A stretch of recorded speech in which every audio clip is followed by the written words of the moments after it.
അല്ലല്ല, ഇതിന് അഗൻസ്റ്റ് ആയിട്ട് പറയാനല്ല, പുള്ളിക്ക് അത് പഠിക്കാൻ പറ്റും. പുള്ളിക്ക് ഇൻട്രസ്റ്റ് ഇല്ലായിരുന്നു. ഞാൻ പറഞ്ഞ വാക്ക് ഭയങ്കര വലിയ വാക്കാണ്. കാര്യം മാത്സും സയൻസും പഠിക്കാനുള്ള ശേഷിയും ടെക്നോളജിയോട് ഇൻട്രസ്റ്റും ഉണ്ടെങ്കിൽ എഞ്ചിനീയറിംഗിന്, ആ വാക്ക് ഞാൻ വളരെ മനഃപൂർവ്വം ഉപയോഗിച്ചതാണ്. നമ്മുടെ ഒറാക്കിൾ ഒറ്റ മെയിലിൽ കൂടി 30,000 പേര് പറഞ്ഞുകൊണ്ടു. അത് അവരെ കാശില്ലാത്തതുകൊണ്ടല്ല, അവർക്ക് ആ കാശ് വേറെ ടെക്നോളജീസിൽ ഇൻവെസ്റ്റ് ചെയ്ത് കഴിഞ്ഞാൽ അവർക്ക് ഹ്യൂമൻ ഇന്റർവെൻഷൻ കുറച്ചിട്ട് കൂടുതൽ കാര്യങ്ങൾ ചെയ്യാൻ പറ്റും. അത്രേ ഉള്ളൂ. ഈ ഒരു 10-17 വയസ്സാകുമ്പോഴായിരിക്കും നമ്മൾ ഗ്രാജുവേഷൻ ഡിസിഷൻ എടുക്കുക. അന്ന് ചിലപ്പോൾ കരിയർ ഗൈഡിനെ ഒന്നും കണ്ടിട്ടൊന്നും ഉണ്ടാകത്തില്ല. അന്ന് വീട്ടുകാരൊക്കെ കൂടി തീരുമാനിച്ചൊരു കോഴ്സ് പഠിച്ചു. ചെന്നപ്പോഴാണ് മനസ്സിലായത് പണി കിട്ടിയെന്നുള്ള കാര്യം. താല്പര്യമില്ല, ഇങ്ങനത്തെ അസസ്മെന്റ് ഒന്നും ചെയ്തിട്ടില്ല, എന്തോ പഠിച്ചു. പിന്നെ അവർക്ക് കൺഫ്യൂഷൻ, ഇനി ഗ്രാജുവേഷൻ എങ്കിലും പണി കിട്ടല്ലേ. ഇപ്പൊ നമ്മളിപ്പം കോടതിയിൽ പോയി മമ്മൂക്ക സംസാരിക്കുമ്പോൾ സംസാരിക്കേണ്ട ആവശ്യമല്ല. അവിടെ എവിഡൻസും റിസർച്ചും ലോജിക്കൽ കൺക്ലൂഷൻസും ഒക്കെയാണ് പ്രധാനം. അപ്പൊ അങ്ങനെയുള്ള കഴിവുള്ള കുട്ടികൾക്ക് ക്ലാറ്റ് എന്നൊക്കെ പറയുന്ന പരീക്ഷയുണ്ട്. അതൊക്കെ എഴുതിയിട്ട് അവർക്ക് നാഷണൽ ലെവൽ എക്സാമിനേഷൻസ് ഒക്കെ എഴുതിയിട്ട് നാഷണൽ ലോ യൂണിവേഴ്സിറ്റീസിൽ പോകാൻ പറ്റും. അല്ലെങ്കിൽ ക്ലീ എന്ന പരീക്ഷ എഴുതിയിട്ട് നമ്മുടെ കേരളത്തിലുള്ള ലോ കോളേജുകൾ, ഗവൺമെന്റ് ലോ കോളേജസ് ഉണ്ട്, ട്രിവാൻഡ്രത്തും കൊല്ലത്തും. മറ്റൊരു എപ്പിസോഡിലേക്ക് സ്വാഗതം. പ്രവീൺ കമലമ്മ നമ്മുടെ കൂടെയുണ്ട്. കരിയർ ഗൈഡാണ്, ലീഡർഷിപ്പ് ട്രെയിനറാണ്.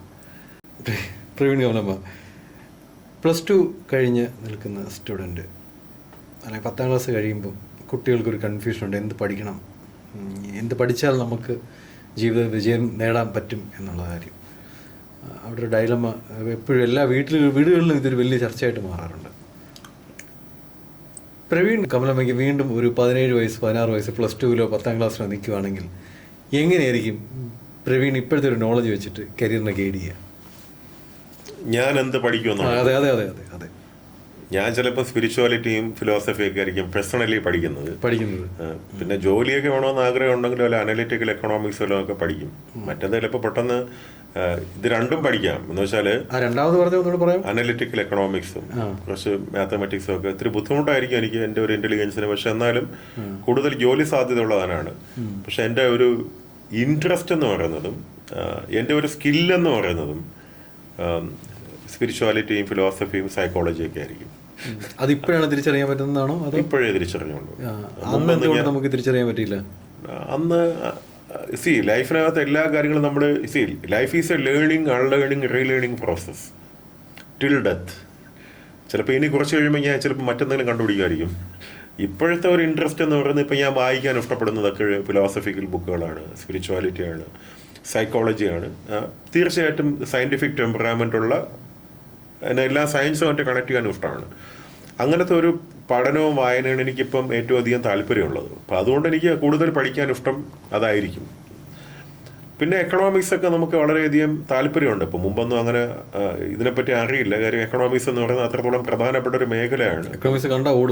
പണ്ടൊക്കെ ഓടുമായിരുന്നു. പക്ഷെ ഇപ്പം അങ്ങനെയല്ല. ഇപ്പം അത് നമ്മൾ അത്യാവശ്യം അനാലിസിസ് ഒക്കെ വായിക്കുകയൊക്കെ ചെയ്യുന്നതുകൊണ്ട് തീർച്ചയായിട്ടും ഈ ലോകത്ത് നൊബേൽ സമ്മാനം കൊടുക്കുന്ന 4 കാര്യങ്ങളെന്ന് പറയുന്നത് സയൻസും സാമ്പത്തിക ശാസ്ത്രവും സമാധാനവും സാഹിത്യവുമാണ്. ഞാനത് പറയുന്നത്. സയൻസിനകത്ത് 1-2 കാര്യങ്ങൾ വരും, ഫിസിക്സും ഇതൊക്കെ വരും. പിന്നെ സാമ്പത്തികമാണ് അല്ലേ. അപ്പോൾ ഒരു മനുഷ്യന് ജീവിക്കാൻ ആവശ്യമായ 4 കാര്യങ്ങളെന്ന് പറയുന്നത് എപ്പോഴും ആദ്യം സമാധാനമാണ് വേണ്ടത്. അപ്പോൾ അതാണ് ഏറ്റവും വലിയ നൊബേൽ സമ്മാനം എന്ന് പറയുന്നത്. സമാധാനത്തിനുള്ള നൊബേൽ സമ്മാനത്തിന് എല്ലാം ഈക്വലി ഇമ്പോർട്ടൻ്റ്. സമാധാനത്തിനൊരു പ്രത്യേകതയുണ്ട്. പിന്നെ വേണ്ടത് സാമ്പത്തിക ശാസ്ത്രവും സയൻറ്റിഫിക് ടെമ്പറാമെൻറ്റുമാണ്. നമ്മളൊരു മനുഷ്യൻ വിജയിക്കണമെങ്കിലും ലോകം മാറണമെങ്കിലും ആദ്യം സമാധാനം വേണം. പിന്നെ സാമ്പത്തിക മാനേജ്മെൻറ്റ് നന്നാവണം. വളരെ നല്ല സയൻറ്റിഫിക് ഇൻവെൻഷൻസ് വേണം. പിന്നെ എന്തിനാ സാഹിത്യം, നല്ല സംസ്കാരം ഉണ്ടാവാൻ എന്ത് വേണം? നല്ല സാഹിത്യം വേണം. അപ്പോൾ നല്ല സംസ്കാരമുള്ള, നല്ല സമ്പന്നമായ, സയൻറ്റിഫിക് ടെമ്പറാമെൻ്റുള്ള, സമാധാനമുള്ളൊരു ലോകത്തെ സൃഷ്ടിക്കുക എന്നുള്ളതാണല്ലോ ഈ നൊബേൽ സമ്മാനത്തിനെ ഞാൻ അങ്ങനെയാണ് കാണുന്നത്. അപ്പം അതുകൊണ്ട് തന്നെയാണ് ഇതിനത്രയും പ്രാധാന്യമുള്ളത്. അപ്പം എല്ലാത്തിനും പ്രാധാന്യമുണ്ട്. ഇതുമായിട്ട് കണക്ട് ആവണമെന്നേ ഉള്ളൂ. ഇപ്പം നമ്മൾ എങ്ങനെ പ്രവീൺ കമലമ്മ ഒരു കുട്ടി ഫ്രണ്ടിൽ വരുന്നത്, ഇപ്പോൾ ഒരുപാട് കുട്ടികളെ കരിയർ ഗൈഡ് ചെയ്യുന്നുണ്ടല്ലോ. അപ്പം നിങ്ങൾക്ക് സ്വന്തമായിട്ട് നമ്പറുണ്ട് കരിയർ ഗൈഡ് ചെയ്യാനായിട്ട്, ഫോൺ വിളിച്ച് ചെയ്യാൻ പറ്റും. അപ്പോൾ അങ്ങനെയാണെങ്കിൽ നമ്മളുടെ ഒരു പ്രേക്ഷകർക്ക് വേണ്ടിയിട്ട് ഫ്രീ ആയിട്ട് ഒരു കരിയർ ഗൈഡ്, ഒരു A+ ഉള്ള ഒരു കുട്ടി വന്നിരിക്കുന്നു, അല്ലെങ്കിൽ A+ ഇല്ലാത്ത ഒരു കുട്ടി വന്നിരിക്കുന്നു, ഫുൾ മാർക്ക് ഉള്ള ഒരു കുട്ടി ഇല്ലാത്തതായിക്കോട്ടെ, എങ്ങനെ പ്രവീൺ കമലമ്മ ഗൈഡ് ചെയ്യും, ഫ്രീ ആയിട്ട് ഗൈഡ് ചെയ്യണം. ആദ്യം ഞാൻ നോക്കുന്നത് അവരുടെ ഒരു പഠനശേഷി, അവരുടെ ആപ്റ്റിറ്റ്യൂഡാണ് നോക്കുന്നത്. ആപ്റ്റിറ്റ്യൂഡ് ഒരു 25% മാർക്ക് ചെയ്യാനാണ് കൊടുക്കും. ഇപ്പോൾ അതിനകത്ത് ആദ്യത്തെ ചോദ്യം മാത്തമാറ്റിക്സ് പഠിക്കാൻ പറ്റുമോ? കാര്യം ഇന്ന് എല്ലാ ടെസ്റ്റുകളും ലോകത്തുള്ള എല്ലാ പരീക്ഷകളും ഇപ്പോഴും മാത്തമാറ്റിക്സ് ബേസ്ഡ് ആണ്. അപ്പം മാത്തമാറ്റിക്സും ഫിസിക്സും കെമിസ്ട്രിയും നന്നായി പഠിക്കുന്ന കുട്ടിക്ക് അത്യാവശ്യം ടെക്നോളജി ഇൻട്രസ്റ്റും കൂടെ ഉണ്ടെങ്കിൽ I will sending for engineering. നമ്മളതിനെ സ്റ്റെം എന്ന് വിളിക്കും. സയൻസ്, ടെക്നോളജി, എഞ്ചിനീയറിംഗ്, മാത്തമാറ്റിക്സിനകത്ത് പറഞ്ഞിട്ടുണ്ട്. ഇല്ല, അല്ലല്ല, ഇതിന് അഗൻസ്റ്റ് ആയിട്ട് പറയാനല്ല, പഠിക്കാൻ പറ്റും. പുള്ളിക്ക് ഇൻട്രസ്റ്റ് ഇല്ലായിരുന്നു. ഞാൻ പറഞ്ഞ വാക്ക് ഭയങ്കര വലിയ വാക്കാണ്. കാര്യം മാത്സും സയൻസും പഠിക്കാനുള്ള ശേഷിയും ടെക്നോളജിയോട് ഇൻട്രസ്റ്റും ഉണ്ടെങ്കിൽ എഞ്ചിനീയറിംഗിന്, ആ വാക്ക് ഞാൻ വളരെ മനഃപൂർവ്വം ഉപയോഗിച്ചതാണ്. Interest is very important. Interest ഇല്ലാതെ പഠിക്കത്തില്ല. അതൊന്നുകൂടെ റിപ്പീറ്റ് ചെയ്യാമോ? ഇപ്പൊ മാത്സിന് നല്ല മാർക്കുണ്ട്, പിന്നെ ഫിസിക്സും കെമിസ്ട്രിയും നന്നായിട്ട് ചെയ്യാൻ പറ്റും, പിന്നെ ഒരു ടെക്നോളജിയോട് ഇൻട്രസ്റ്റ് ഉണ്ട്. അങ്ങനത്തെ കുട്ടി മാത്രമേ എഞ്ചിനീയറിംഗ് കോളേജ് പോലെ ശോഭിക്കത്തുള്ളൂ. Very good. അല്ലാത്തവർ പോകുന്നതുകൊണ്ടാണ് ഈ തൊഴിൽരഹിതരായ നമ്മുടെ എഞ്ചിനീയേഴ്സിനെ കൊണ്ട് കൈയും കാലം വയ്ക്കാൻ വയ്യ എന്ന് പറയുന്ന അവസ്ഥ ഉണ്ടാവുന്നത്. ഡ്രോപ്പ് ഔട്ട് ചെയ്യുന്നത് കാരണം അവരെ കൊണ്ട് ഈ പ്രഷർ താങ്ങാൻ പറ്റത്തില്ല. കാര്യം നല്ല ടഫായിട്ടുള്ള സിലബസാണ് പഠിക്കേണ്ടത്. പിന്നെ മറ്റുള്ളവരൊക്കെ വിചാരിക്കും ഈ മാത്സ് അറിയില്ല, ബയോളജി ഇഷ്ടമാണ്, അതുകൊണ്ട് MBBS പോകാമെന്ന് വിചാരിക്കും. അതും തെറ്റിദ്ധാരണയാണ്. മാത്തമാറ്റിക്സ് ഒക്കെ നന്നായിട്ട് ചെയ്യാൻ പറ്റുന്ന കുട്ടിക്ക് നീറ്റ് പോലത്തെ ഒരു എക്സാമിനേഷനൊക്കെ പാസ്സാകാൻ പറ്റത്തുള്ളൂ. അപ്പോൾ അങ്ങനെയുള്ള ആൾക്കാർ, കാര്യം ഫിസിക്സും കെമിസ്ട്രിയൊക്കെ നന്നായിട്ട് എഴുതണമെങ്കിൽ ഒരു മാത്തമാറ്റിക്കൽ ബാക്ക്ഗ്രൗണ്ട് വേണം. പിന്നെ MBBS പോകുന്നതിനൊക്കെ മുമ്പ് നമ്മൾ ഒരുപാട് അഡ്വൈസ് ചെയ്യാറുണ്ട്. കാര്യം ഒരു 10-15 വർഷം പഠിക്കാനുള്ള ക്ഷമയുള്ള, ഒരുപാട് മാറ്റങ്ങൾക്ക് വിധേയമാകാൻ സാധ്യതയുള്ള ഒരു ശാസ്ത്രശാഖയാണ് മെഡിക്കൽ സയൻസ്. ഇന്ന് ഏറ്റവും അധികം ഇൻവെൻഷൻസ് എടുക്കുന്നത് ബയോമെഡിക്കൽ എഞ്ചിനീയറിംഗിനകത്തൊക്കെയാണ്. അപ്പോൾ എനിക്ക് തോന്നുന്നു അടുത്ത ഫ്യൂച്ചർ ഡോക്ടേഴ്സ് എന്നൊക്കെ പറയുന്നത് മിക്കവാറും ഒരു എഞ്ചിനീയേഴ്സിനെ പോലെ തന്നെ ആയിരിക്കും. റോബോട്ടിക് സർജറിയും ഓഗ്മെന്റഡ് റിയാലിറ്റിയൊക്കെ വെച്ചിട്ട് ഈ ടെക്നോളജിയെ ഭയങ്കരമായിട്ട് അക്സെപ്റ്റ് ചെയ്യാൻ പറ്റാത്ത ഒരാളിന് ഇനിയുള്ള കാലത്ത് ഒരു വലിയ ഡോക്ടറായിട്ടൊക്കെ ഷൈൻ ചെയ്യാൻ പറ്റുമെന്ന് എനിക്ക് തോന്നുന്നില്ല. അപ്പം ടെക്നോളജിയും വേണം അതിനകത്ത്. അപ്പം പിന്നെ മാത്രമല്ല, ഒരു 10-15 വർഷം പഠിക്കണമെന്ന് പറയുന്നത് ഒരു അതിശയോക്തിയല്ല. ഒരു 5.5 വർഷം നമ്മൾ MBBS പഠിക്കണം. അത് കഴിഞ്ഞിട്ട് MBBS സീറ്റിൻ്റെ പകുതിയേ ഉള്ളൂ MDക്ക് MS-നും ഒക്കെ. പകുതിയിൽ 80 MBBS ഏകദേശം 1,30,000 സീറ്റുണ്ട്. MDക്ക് 82,000 സീറ്റുണ്ട്. അപ്പോൾ തീർച്ചയായിട്ടും എത്ര മിടുക്കന്മാരായാലും 1, 2, 3 തവണയൊക്കെ എഴുതിയിട്ടാണ് അവർക്ക് ഇഷ്ടപ്പെട്ട ഒരു സ്പെഷ്യലൈസേഷൻ കിട്ടുന്നത്. അപ്പം തന്നെ ഏകദേശം എത്ര വർഷമായി?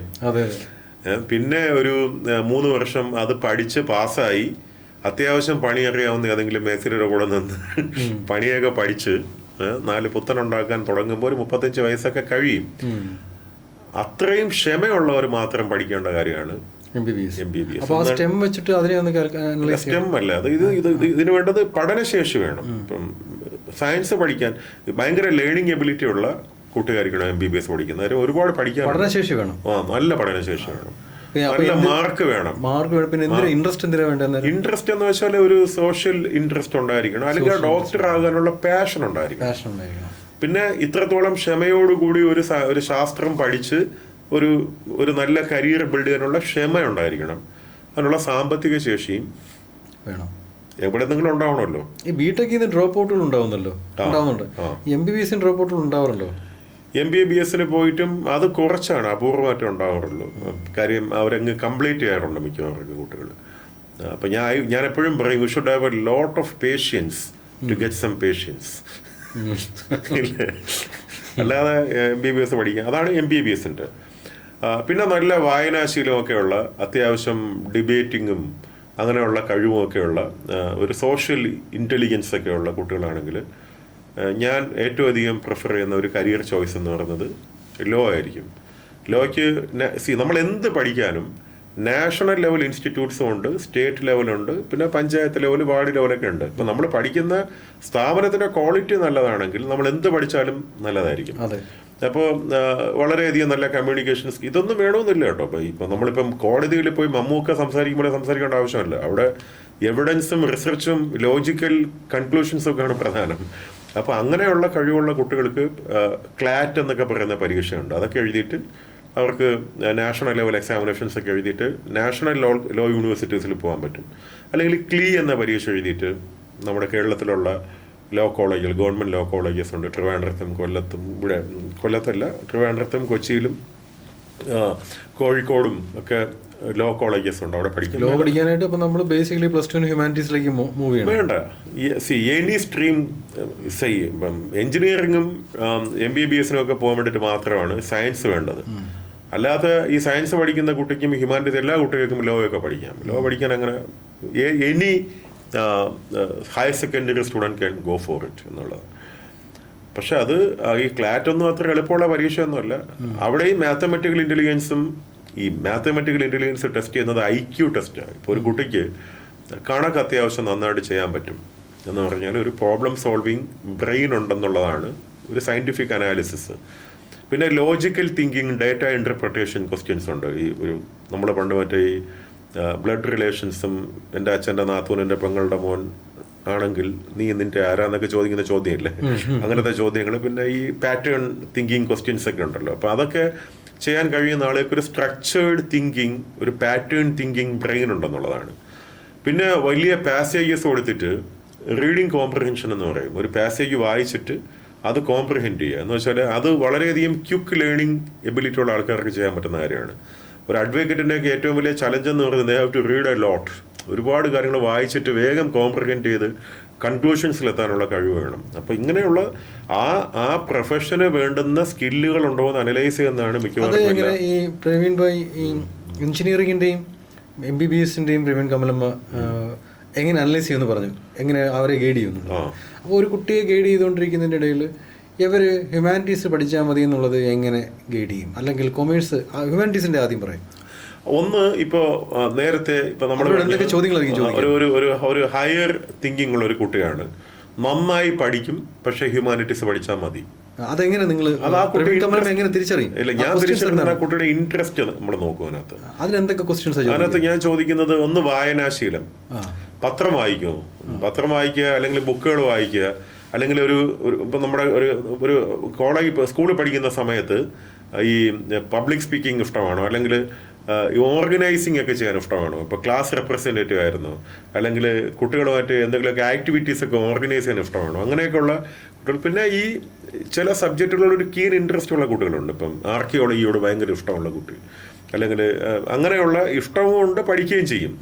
ഈ ചില പിള്ളേർ ഈ വെറുതെ ഈ ഇന്നത്തെ കാലത്ത് ഏതെങ്കിലും ഒരു കോഴ്സിന്റെ പേര് കേൾക്കുമ്പോൾ വ്യത്യസ്തരാവാൻ വേണ്ടിയിട്ട് അത് പഠിക്കണമെന്ന് പറയുന്നവരുണ്ട്. അതാണ് ഇപ്പം ഫോറൻസിക് സയൻസ് എന്നൊരു സബ്ജക്റ്റ് ഉണ്ട്. എല്ലാവർക്കും ഇപ്പം നെറ്റ്ഫ്ലിക്സ് ഒക്കെ വന്നപ്പം അത് പഠിക്കണം. അപ്പം ഞാൻ പറയുന്നത് ഈ ശവം കുത്തുന്ന പരിപാടിയായത്, പിള്ളേർക്ക് അത് അറിയത്തില്ല.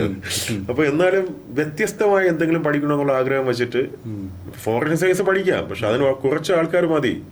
എല്ലാ പിള്ളേരും പഠിക്കേണ്ട ആവശ്യമില്ല. അപ്പൊ ഇങ്ങനെയുണ്ട് അസസ് ചെയ്യുന്നത്. ഒന്ന്, ഹ്യൂമാനിറ്റീസിനകത്ത് interest is a very important thing. Interest ഉള്ള കുട്ടികൾ അത് പഠിച്ചിട്ടേ കാര്യമുള്ളൂ. അല്ലാതെ ഒരിക്കലും ഞാൻ ഒരു സബ്ജക്റ്റ് പഠിക്കാൻ ഇൻട്രസ്റ്റ് ഇല്ലാതെ വിടാൻ പറ്റത്തില്ല.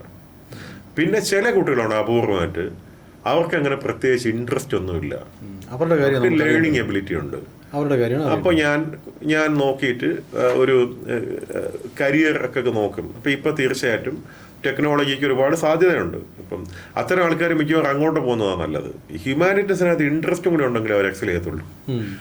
മറ്റത് അങ്ങനെയല്ല. ഇപ്പം എഞ്ചിനീയറിംഗ് പഠിക്കുന്നു, അല്ലെങ്കിൽ ഡേറ്റാ സയൻസ് പഠിക്കുന്നു, AI പഠിക്കുന്നു, അല്ലെങ്കിൽ ഏതെങ്കിലും ഒരു എഞ്ചിനീയറിംഗ് പഠിക്കുന്നു, ഇലക്ട്രിക്കൽ എഞ്ചിനീയറിംഗോ നല്ല കോളേജ് പഠിക്കുന്നു. അപ്പോൾ അങ്ങനെയുള്ളവരെ ഞാൻ അയക്കുന്നത് നല്ല കോളേജുകളിൽ നല്ല കോഴ്സുകളിലായിരിക്കും. പ്രത്യേകിച്ച് ഒരു ഐഡിയ ഇല്ല, അവർക്ക് അങ്ങനെ പ്രത്യേകിച്ച് താല്പര്യമൊന്നുമില്ല. പക്ഷെ അവർക്ക് പഠനശേഷിയുണ്ട്, സ്കില്ലുണ്ട്. അങ്ങനെയുള്ള ഒത്തിരി പിള്ളേരുണ്ട് കേട്ടോ. അവർക്ക് കൂടുതലെന്ന് തോന്നുന്നു. അപ്പൊ അവർക്ക് ജോലി സാധ്യതയുള്ള, അവരെ കൊണ്ട് എളുപ്പത്തിൽ ജോലി കിട്ടാൻ സാധ്യതയുള്ള, ഇപ്പം ഒരു നല്ല എഞ്ചിനീയറിംഗ് കോളേജിനകത്ത് കമ്പ്യൂട്ടർ സയൻസോ ഇലക്ട്രിക്കൽ എഞ്ചിനീയറിംഗ് പഠിക്കുന്ന കുട്ടിക്ക് മിക്കവാറും ക്യാമ്പസ് പ്ലേസ്മെന്റ് കിട്ടും. അപ്പൊ അത് നോക്കി ഞാൻ അയക്കും. അതാ ചെയ്യുന്നത്. കോമേഴ്സ് പഠിക്കുന്ന ഒരു കുട്ടിയെ തിരഞ്ഞെടുക്കാൻ പറ്റുമോ? കോമേഴ്സ് പഠിക്കുന്നതിനകത്തും ഇപ്പൊ കോമേഴ്സ് മാറി കേട്ടോ. കോമേഴ്സ് എന്ന് പറയുമ്പോൾ ഫിൻടെക് എന്ന് പറയുന്ന ഏരിയ, ഈ BCom വിത്ത് ഫിൻടെക്, ഫിനാൻഷ്യൽ ടെക്നോളജീസ് എന്ന് പറയുന്ന ഒരു ഏരിയയാണ്. അതിനകത്ത് നല്ല കോഴ്സാണ്, അത് വളരെ ജോലി സാധ്യതയുള്ള കോഴ്സാണ്. അപ്പോൾ അതൊക്കെ ഇപ്പം താല്പര്യത്തോടുകൂടി പഠിക്കുന്ന കുട്ടികളുണ്ട്. അതൊക്കെ ഫിൻടെക് എന്ന് പറയുന്നത് ഉണ്ട്.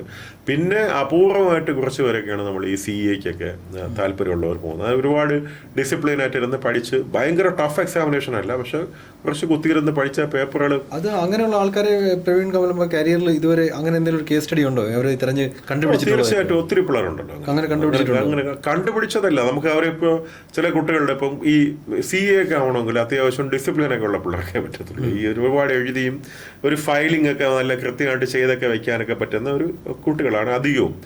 ഈ ഒരു ഫൈനാൻഷ്യൽ അനലിസ്റ്റ് എന്നൊക്കെ പറയുന്ന ഒരു മേഖലയിലോട്ട് പോകുമ്പോൾ CFA എന്നൊക്കെ പറയുന്ന എക്സാമിനേഷൻ വരും. അതിലിപ്പോൾ MBA ആയിരിക്കും ചെയ്യുന്നത്, അല്ലെങ്കിൽ CFA പോലത്തെ എക്സാമിനേഷൻ എഴുതുന്ന കുറച്ചുകൂടി ടഫാണ് അത്. അങ്ങനത് അത് വേറെ ഒരു ടൈപ്പാണ്. പക്ഷേ CA എന്ന് പറയുന്നത് കുറച്ചും കൂടി ഒരു ഡിസിപ്ലിൻഡ് ജോബാണ്. ഒരു പേപ്പർ വർക്കൊക്കെ നന്നായിട്ട് ചെയ്ത് എല്ലാം ഫയൽ ചെയ്ത് ഒരു അടുക്കും ചിട്ടയൊക്കെ ഉള്ള കുറച്ച് ക്ഷമയോടുകൂടി പഠിക്കാൻ കഴിയുന്ന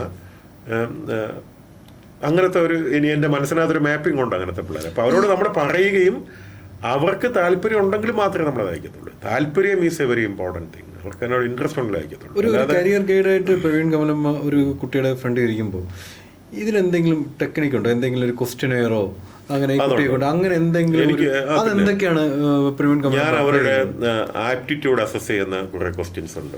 ഇത് പേപ്പർ വർക്കിലാണോ കൊടുക്കുക അതോ? അല്ലല്ല, എനിക്ക് ഇപ്പോൾ ഒരു കുട്ടി വന്നിരിക്കുമ്പോൾ ഞാനൊരു 10 ചോദ്യം ചോദിക്കുമ്പോൾ തന്നെ എനിക്ക് അതിൻ്റെ ഒരു ലേണിംഗ് ആപ്റ്റിറ്റ്യൂഡ് എന്താണെന്ന് എനിക്ക് മനസ്സിലാക്കാൻ പറ്റും. പിന്നെ ആ കുട്ടിയുടെ ഇൻട്രസ്റ്റ് എന്താണെന്ന് അനലൈസ് ചെയ്യുന്ന ചില ക്വസ്റ്റ്യൻസ് ഉണ്ട്. പിന്നെ പേഴ്സണാലിറ്റി, ഇത് 3 കാര്യങ്ങൾ: ആപ്റ്റിറ്റ്യൂഡ്, പേഴ്സണാലിറ്റി, ഇൻട്രസ്റ്റ്.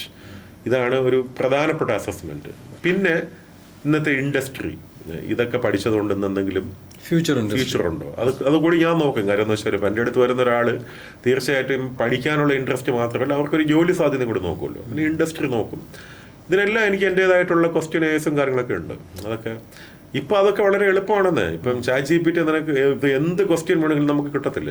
അല്ല, ഈ പ്രോസസ്സ് ചെയ്യുമ്പോൾ ഒരു ഇത് ഫോണിലൂടെയാണോ പ്രവീൺ കമലമ്മ ഇത് ഹാൻഡിൽ ചെയ്യുന്നത്, അതോ നമുക്ക് നേരിട്ട് വന്ന് പ്രവീൺ കമലമ്മയെ കാണാൻ പറ്റുമോ? ഇത് എങ്ങനെയാണ്? ഞാൻ എപ്പോഴും ഇഷ്ടപ്പെടുന്നത് നേരിട്ട് വരുന്നതാണ്. ഞാനൊരു 1.5-2 മണിക്കൂർ എടുക്കുന്ന ഒരു പ്രോസസ്സാണ്. 2 മണിക്കൂർ എടുത്തിട്ടാണ് ഒരാളുമായിട്ട് ഒരു കാര്യം ഒരു പാരന്റ്സും ഒക്കെ കൂടി വന്നു കഴിയുമ്പോൾ പാരന്റ്സും കുട്ടിയായിട്ട് വരണം. അതൊരു ഫാമിലിയുടെ ഡിസിഷൻ മേക്കിംഗ് അല്ലേ. നമ്മൾ അത്രത്തോളം സീരിയസ് ആയിട്ടുള്ളൊരു കാര്യമാണ്. അപ്പം നമ്മൾ പല ഓപ്ഷൻസും ഒക്കെ സംസാരിച്ച് നോക്കിയൊക്കെ ചെയ്യുമായിരിക്കും. അല്ലല്ല, ഞാൻ വളരെയധികം വെരി ഫ്രണ്ട്ലി, ഭയങ്കര ഫ്രണ്ട്ലി ആയിട്ടുള്ള. ഇപ്പം ചില ബിഹേവിയറൽ ഇഷ്യൂസ് ഒക്കെ ഉള്ള പിള്ളേരൊക്കെ വരും. അപ്പൊ അതൊക്കെ നമ്മള് ഞാനെല്ലാം വളച്ചെടുക്കും. അങ്ങനെയൊക്കെ സംസാരിച്ചൊക്കെ എടുത്ത് 2 മണിക്കൂർ സമയം ഈ കുട്ടിയായിട്ട് 2 മണിക്കൂറൊക്കെ ഞാൻ മിനിമം സ്പെൻഡ് ചെയ്യാറുണ്ട് ഒരു ഫാമിലി വന്നു കഴിഞ്ഞാൽ. ഒരു കുട്ടി വന്നു കഴിഞ്ഞാൽ പാരന്റ്സും കൂടി വരുന്നതാണ് എനിക്കിഷ്ടം, കുട്ടി മാത്രമല്ല. ഇതൊരു ഡിസിഷൻ മേക്കിംഗ് ആണല്ലോ. It's a very important decision making. ഫോണിലൂടെയുള്ള ഗൂഗിൾ മീറ്റ് വഴിയാണ് ചെയ്യുന്നത്. ദുബായിലും ഒക്കെ ഉള്ള വിദേശത്തൊക്കെ ഉള്ള ആൾക്കാരൊക്കെ നമ്മൾ കണക്ട് ചെയ്യുന്നുണ്ട്. അതെല്ലാം ഗൂഗിൾ മീറ്റ് വഴിയാണ് ചെയ്യുന്നത്. അപ്പൊ എനിക്ക് എൻ്റെതായിട്ടുള്ള ഒരു റിവ്യൂസും കാര്യങ്ങളൊക്കെ ഉള്ളതുകൊണ്ട് എനിക്ക് മിക്കവാറും എല്ലാ ദിവസവും ഇങ്ങനെ ഇതിന് വേണ്ടിയിട്ടുള്ള കൗൺസിലിംഗ് വേണ്ടിയിട്ടുള്ള ഒരു ഗൂഗിൾ മീറ്റോ അല്ലെങ്കിൽ നേരിട്ട് മീറ്റ് ചെയ്യുന്നതാണ് എനിക്ക് സന്തോഷം. ദൂരെയുള്ള ആൾക്കാർക്ക് ഗൂഗിൾ മീറ്റ് വഴിയാണ് ഒരു അവസരം കൊടുത്തിരിക്കുന്നത്. ഞാൻ എൻ്റെ വീട്ടിൽ തന്നെയാണ് കൗൺസിലിംഗ് ഒക്കെ ചെയ്യുന്നത്. അപ്പൊ ഇത് തീർച്ചയായിട്ടും നമുക്ക് വളരെ വലിയ ഹെൽപ്പ് ചെയ്യാൻ പറ്റും കുട്ടികൾക്ക്. എന്ന് വെച്ചാൽ പലർക്കും ഒരു ക്ലാരിറ്റി ഇല്ല, അല്ലെങ്കിൽ പിന്നെ ഈ ആവശ്യമില്ലാതെ ഞാനൊക്കെ ഒരുപാട് കാര്യങ്ങൾ ചെയ്യുന്നത് ആവശ്യമില്ലാതെ പിള്ളേർ ഈ തമിഴ്നാട്ടിലും ബാംഗ്ലൂരൊക്കെ ഉള്ള കോളേജുകളിൽ പോകേണ്ട ആവശ്യമില്ല. യഥാർത്ഥത്തിൽ അവർക്ക് ഇവിടെയും പഠിക്കാം. പിന്നെ കോമ്പറ്റീറ്റീവ് എക്സാമിനേഷൻ എഴുതി കിട്ടുന്ന കോളേജുകൾ വ്യത്യാസമാണ്. ഇപ്പം ബാംഗ്ലൂർ, ചെന്നൈയിൽ ഇപ്പം ചെന്നൈ സ്കൂൾ ഓഫ് എക്കണോമിക്സിൽ പോകുന്നതോ മദ്രാസ് സ്കൂൾ ഓഫ് എക്കണോമിക്സിൽ പോകുന്നതോ ലയോളയിൽ പോകുന്ന പോലെ അല്ല. അല്ലാതെ ഈ പ്രൈവറ്റ് ഇൻസ്റ്റിറ്റ്യൂട്ടുകളിൽ പോകുന്നതുകൊണ്ട് വലിയ സാമ്പത്തിക ബാധ്യത ഉണ്ട് അതിനകത്ത്. പക്ഷേ ഒരു കറക്റ്റ് സമയത്ത് എക്സാം ഒക്കെ നടത്തി പിള്ളേരെ ഇറക്കും. അതിൽ കാര്യമില്ല. അതിനകത്ത് വേറെ ഒരുപാട് കാര്യങ്ങളുണ്ട്. ഇപ്പം നമുക്ക് ഒരു കുട്ടിക്ക് ഇവിടെ നിന്ന് പഠിച്ചു, ഇപ്പോൾ കേരള യൂണിവേഴ്സിറ്റിയുടെ ഒരു നല്ല സർട്ടിഫിക്കറ്റ് ഒക്കെ ഉണ്ടെങ്കിൽ അവർ ചിലപ്പോൾ ഒരു പക്ഷേ മദ്രാസിലോ ബാംഗ്ലൂരോ കൊണ്ട് ചിലവാക്കുന്ന കാശുണ്ടെങ്കിൽ ഈ കുട്ടി എനിക്ക് ഹയർ സ്റ്റഡീസിന് യൂറോപ്പിൽ അയക്കാൻ പറ്റും, കൊള്ളാവുന്ന കോളേജുകളിൽ. മനസ്സിലാവുന്നുണ്ടോ? കുറച്ചും കൂടി നന്നായിട്ട് നമുക്ക് ഈ കാശ് സേവ് ചെയ്താൽ നമുക്ക് അടുത്തൊരു ചില പിള്ളേരൊക്കെ റിസൾട്ട് മതി. എനിക്ക് അടുത്തൊരു കോമ്പറ്റീറ്റീവ് എക്സാമിനേഷൻ എഴുതിയിട്ട് 2 തരം കോളേജുണ്ട് ഷാജി. ഇപ്പം you can buy N admission and you get an admission. Admission വാങ്ങുക എന്ന് പറയുന്നത് അത് വലിയ കാര്യമൊന്നുമല്ല. ഇപ്പം നമുക്ക് ഇപ്പം ഒരുപാട് പ്രൈവറ്റ് കോളേജസ് ഉണ്ട്, അവിടെ പൈസ കൊടുത്ത് അഡ്മിഷൻ വാങ്ങിക്കാം. അവിടെ പഠിക്കുന്നതിനകത്ത് പ്രത്യേകിച്ച് വലിയ ഗുണമൊന്നുമില്ല. പക്ഷേ if the student is capable of getting N admission through intense competition, ആ ക്യാമ്പസ് ഈസ് ഡിഫറെൻറ്റ്. അവിടെ തീർച്ചയായിട്ടും നല്ല ഒരു പിയർ നെറ്റ്വർക്ക് കാണും, പിയർ ലേണിംഗ് കാണും, നല്ല അടിപൊളിയായിട്ടുള്ള പ്ലേസ്മെൻറ്റ്സ് കാണും. അപ്പം ഞാൻ എപ്പോഴും ഒരു കുട്ടി കൊള്ളാമെന്ന് തോന്നിയാൽ ജഗതി അനിയെന്നില്ലെന്ന് പറയുന്നതാണ്. ഇവിടെ ഒന്ന് പഠിപ്പിച്ച് ഒരു കേരളത്തിൽ കൊള്ളാവുന്നൊരു കോളേജിൽ പഠിപ്പിച്ചതിന് ശേഷം അടുത്തൊരു കോമ്പറ്റേറ്റീവ് എക്സാമിനേഷൻ എഴുതി ഒന്നുകിൽ ഞാൻ ഒരു നാഷണൽ ലെവൽ ഇൻസ്റ്റിറ്റ്യൂട്ടിൽ അയക്കാൻ ശ്രമിക്കും, അല്ലെങ്കിൽ കൊള്ളാവുന്ന ഒരു വിദേശത്തുള്ള യൂണിവേഴ്സിറ്റിയിൽ പഠിക്കാൻ പ്രേരിപ്പിക്കും, അല്ലെങ്കിൽ ജോലി വാങ്ങിപ്പിക്കാൻ വേണ്ടിയിട്ട്. ഇത് പറഞ്ഞുകൊണ്ടാണ് ഞാൻ ചോദിക്കുന്നത്. പ്രവീൺ കമലമ്മയുടെ അടുത്ത് 10ാം ക്ലാസ്സിലെ കുട്ടികൾ മാത്രമേ ഗൈഡൻസിന് വരാറുള്ളൂ, അതോ +2 കഴിഞ്ഞിട്ടുള്ളവരാണ് വരുന്നത്, അതോ ഡിഗ്രിക്ക് ശേഷം ആരെങ്കിലും വരാറുണ്ട്? ആരാണ് കൂടുതൽ ഡിഗ്രിക്ക് ശേഷം കൺഫ്യൂസ് ആയിട്ടുള്ള പിള്ളേർക്ക്? എൻ്റെ അടുത്ത് പ്രായം ചെന്ന പ്രൊഫഷണൽസ് വരാറുണ്ട്. അതാണ് ഞാൻ പറഞ്ഞത്. ഇപ്പോൾ 10ാം ക്ലാസ് കഴിഞ്ഞിട്ടാണ് കൂടുതൽ വലിയ വിഭാഗം, +2 2 ഈക്വലാണ്. ഗ്രാജുവേഷൻ കഴിഞ്ഞ ഒത്തിരി ആൾക്കാർ വരാറുണ്ട്. UK പോണോ അതോ ബാംഗ്ലൂർ പോണോ എന്നൊക്കെ ചോദിക്കാൻ എന്ത് പഠിക്കണം. ഗ്രാജുവേഷൻ കഴിഞ്ഞിട്ട് most of the time after ഗ്രാജുവേഷനാണ് നമ്മൾ നല്ലൊരു തീരുമാനം എടുക്കുന്നത്. എന്നുവെച്ചാൽ ഈ ഒരു 10-17 വയസ്സാകുമ്പോഴായിരിക്കും നമ്മൾ ഗ്രാജുവേഷൻ ഡിസിഷൻ എടുക്കുക. അന്ന് ചിലപ്പോൾ കരിയർ ഗൈഡിനെ ഒന്നും കണ്ടിട്ടൊന്നും ഉണ്ടാകത്തില്ല. അന്ന് വീട്ടുകാരൊക്കെ കൂടി തീരുമാനിച്ചൊരു കോഴ്സ് പഠിച്ചു. ചെന്നപ്പോഴാണ് മനസ്സിലായത് പണി കിട്ടിയെന്നുള്ള കാര്യം. താല്പര്യമില്ല, ഇങ്ങനത്തെ അസസ്മെന്റ് ഒന്നും ചെയ്തിട്ടില്ല, എന്തോ പഠിച്ചു.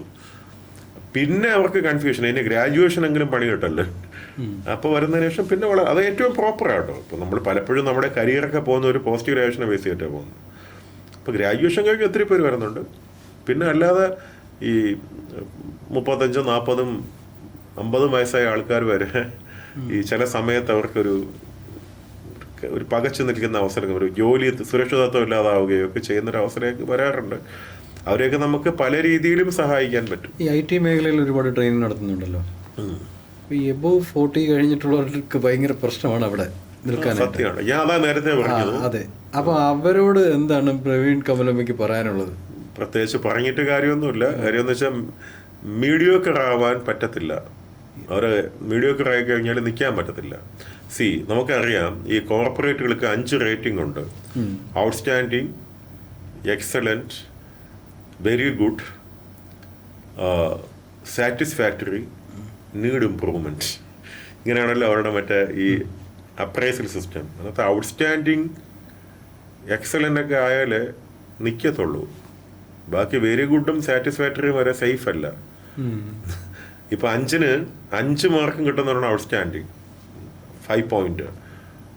4 കിട്ടുന്നത് എക്സലന്റ് ആയിരിക്കാം. പക്ഷെ അതുപോലും when the economy is good everybody is successful. മനസ്സിലാവുന്നുണ്ടോ? ഇക്കോണമി ബാഡാകുമ്പോഴാണ് ഈ പ്രശ്നമെല്ലാം വരുന്നത്. പക്ഷെ ഇപ്പൊ ഇക്കോണമിയെക്കാട്ടും വലിയൊരു കോമ്പറ്റീഷൻ ഉണ്ട്.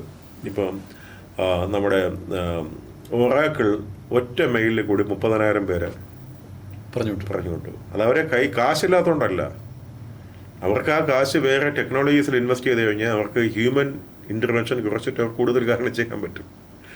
അത്രേ ഉള്ളൂ. അവരുടെ ഇൻവെസ്റ്റ്മെന്റ് ഡിസിഷൻ ഒന്ന് മാറ്റി.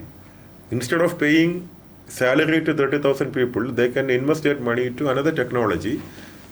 ഒരു ക്വസ്റ്റ്യൻ ഇവിടെ, A+ ഒന്നും ഇല്ലാത്തൊരു കുട്ടിക്ക് പ്രവീൺ കമലമ്മയെ വിളിക്കാൻ പറ്റുമോ? A+ ഇല്ലാത്ത A+ ഒന്നുമില്ല. എനിക്ക് അങ്ങനെയുള്ളവരെ ഇഷ്ടം. കാര്യം ഞാനും ഒക്കെ അങ്ങനെ ആയിരുന്നല്ലോ.